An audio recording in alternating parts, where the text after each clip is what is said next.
बच्चों, आज हम पढ़ेंगे क्रियात्मक समूह। पिछले वीडियो में हमने पढ़ा था कि कोई भी कार्बनिक यौगिक किन से मिलकर बना होता है। तो हमने पढ़ा था कि कार्बनिक यौगिक दो भागों से मिलकर बना होता है, एल्किल समूह और क्रियात्मक समूह।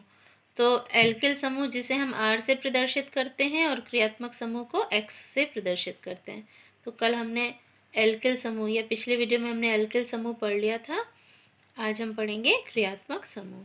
तो क्या है क्रियात्मक समूह? यह कार्बनिक यौगिक का वह भाग है जिस पर यौगिक के रासायनिक गुण निर्भर करते हैं। यानी कोई भी कार्बनिक यौगिक के जो गुण होते हैं, किसी भी कार्बनिक यौगिक के जो गुण होते हैं, वे इन्हीं क्रियात्मक समूह या प्रकार्यात्मक समूह पर निर्भर होते हैं। कुछ क्रियात्मक समूह निम्न हैं। क्रियात्मक समूह को हम प्रकार्यात्मक समूह भी बोलते हैं। ठीक है, तो कुछ क्रियात्मक समूह हम पढ़ेंगे। पहला है हैलोजन, या जिसे हम हेलो एल्केन भी बोलते हैं। तो हैलोजन को हम क्लोरो ClBr, ये इसके सूत्र हैं। यानी क्लोरीन, ब्रोमीन, आयोडीन, फ्लोरीन, ये सब हैलोजन समूह के तत्व हैं। तो ये हैलोजन कहलाते हैं। ठीक है, अब हम एक उदाहरण लेते हैं। हैलोजन से जो कार्बनिक यौगिक बना उसका उदाहरण लेते हैं। ये देखिए CH3Cl। CH3 क्या है? मेथिल।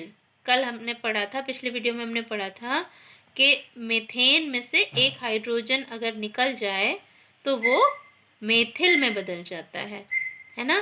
तो CH4 में से एक H निकल गया तो वो हो गया CH3, तो ये बन गया मेथिल, और इसमें ये हैलोजन जुड़ गया, क्लोरीन जुड़ गया, तो हो गया मेथिल क्लोराइड, है ना। ये देखिए RX, R है एल्किल जो है मेथिल, और X है क्लोरीन या जिसे हम कहेंगे क्लोराइड।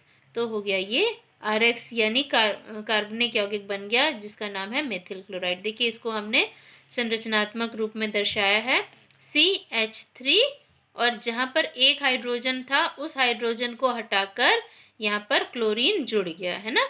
CH4 होता है मेथेन का सूत्र, तो मेथेन के सूत्र में से एक हाइड्रोजन निकल गया और उसकी जगह पर क्लोरीन जुड़ गया, तो इसका नाम हो गया मेथिल क्लोराइड।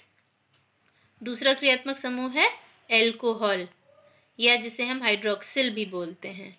एल्कोहल का सूत्र होता है OH। ठीक है, ये इसे हम हाइड्रोक्सिल भी बोलते हैं या एल्कोहल बोलते हैं। तो अब इसका उदाहरण देखेंगे। ये देखिए CH3OH, यानी मेथेन में से एक हाइड्रोजन हटा तो बन गया मेथिल, और OH या एल्कोहल उसमें जुड़ गया तो हो गया मेथिल एल्कोहल। RX, R है मेथिल को प्रदर्शित कर रहा है, और X क्या है? एल्कोहल है ना। ये इसका सूत्र है। इस ये जो कार्बनिक यौगिक बना CH3OH उसका ये सूत्र है। ठीक है, तो ये हो गया मेथिल एल्कोहल। इसका देखिए संरचनात्मक सूत्र CH3 और OH, यानी हाइड्रोजन हटकर उसकी जगह पर एल्कोहल समूह, एल्कोहल प्रकार्यात्मक समूह या क्रियात्मक समूह जुड़ा हुआ है। अगला है एल्डिहाइड। तो एल्डिहाइड का सूत्र है CHO। एल्डिहाइड को हम CHO से प्रदर्शित करते हैं। इसका उदाहरण देखते हैं CH3CHO। देखिए CH3 हो गया मेथिल और उसमें CHO जुड़ गया या एल्डिहाइड जुड़ गया, तो इसका नाम हो गया एसिड एल्डिहाइड। इसको हम एसिड एल्डिहाइड बोलते हैं, मेथिल एल्डिहाइड नहीं बोलेंगे। इसका नाम होता है एसिड एल्डिहाइड। RX, R को मेथिल की R की जगह पर मेथिल आया और X की जगह पर CHO या एल्डिहाइड समूह जुड़ा हुआ है।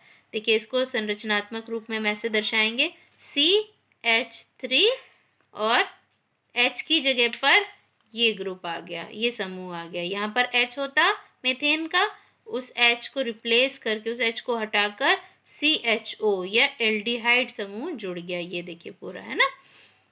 अब है अगला कार्बोक्सिलिक अम्ल। तो कार्बोक्सिलिक अम्ल का सूत्र होता है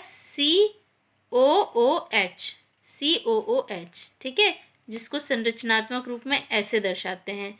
C से एक O डबल बॉन्ड से जुड़ा हुआ है और दूसरा OH सिंगल बॉन्ड से। ठीक है, तो ये हो गया COOH। अब इसका उदाहरण देखते हैं। CH3COOH, ये COOH ग्रुप या कार्बोक्सिलिक समूह जुड़ा हुआ है और ये है CH3 या मेथिल समूह। तो ये देखिए R मेथिल को R को मेथिल ने प्रदर्शित किया और X के स्थान पर COOH या कार्बोक्सिलिक अम्ल। तो इसका नाम हो गया एसिटिक एसिड।